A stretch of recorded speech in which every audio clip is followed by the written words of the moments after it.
আধুনিক পদ্ধতিতে অল্প জলাশয়ে প্রাকৃতিক নিয়মে মাছ চাষ করে দেশীয় চাহিদা মিটিয়ে বিদেশেও রপ্তানি করা সম্ভব। আসুন এর উপর একটি প্রতিবেদন দেখি।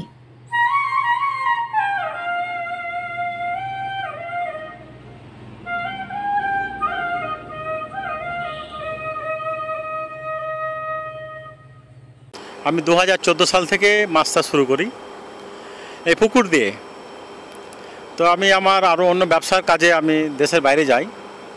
তো চায়না গিয়ে আমি, যেহেতু চায়না অনেক বড় দেশ, তারা কীভাবে মাছ চাষ করে সেটা আমি দেখার জন্য বিভিন্ন প্রভিন্সে, কয়েকটা প্রভিন্সে ঘোরাঘুরি দেখাশোনা করি। তাদের কীভাবে মাছ উৎপাদন করে, তাদের পানির কোয়ালিটি কী, তাদের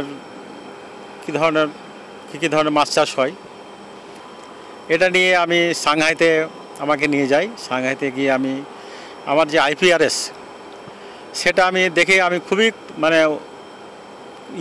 উদ্বুদ্ধ হই যে না, এই তো একটা ভালো একটা অল্প একটা সেলের মধ্যে 22 মিটার লম্বা, 5 মিটার প্রস্থ, 2.5 মিটার ডেপথ, এর মধ্যে 32 টন মাছ উৎপাদন করা যায়।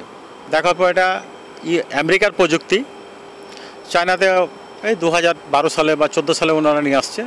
দেখলাম যে না, এটা খুব ভালো একটা প্রযুক্তি, এটা বাংলাদেশে নাই। আমার এই যে IPRS-এর মাছ দেখছেন, সেটা কিন্তু আপনার কৃত্রিমভাবে নদীর স্রোত সৃষ্টি করা হয়েছে এবং মাছগুলো সবসময় সাঁতার কাটছে। এবং এই মাছ, নদীর যে মাছের স্বাদ, আপনি একদম সেম স্বাদ পাবেন। আর এটা একদম কেমিক্যাল মুক্ত মাছ। বাংলাদেশে একমাত্র আমরাই রপ্তানি করতে পারবো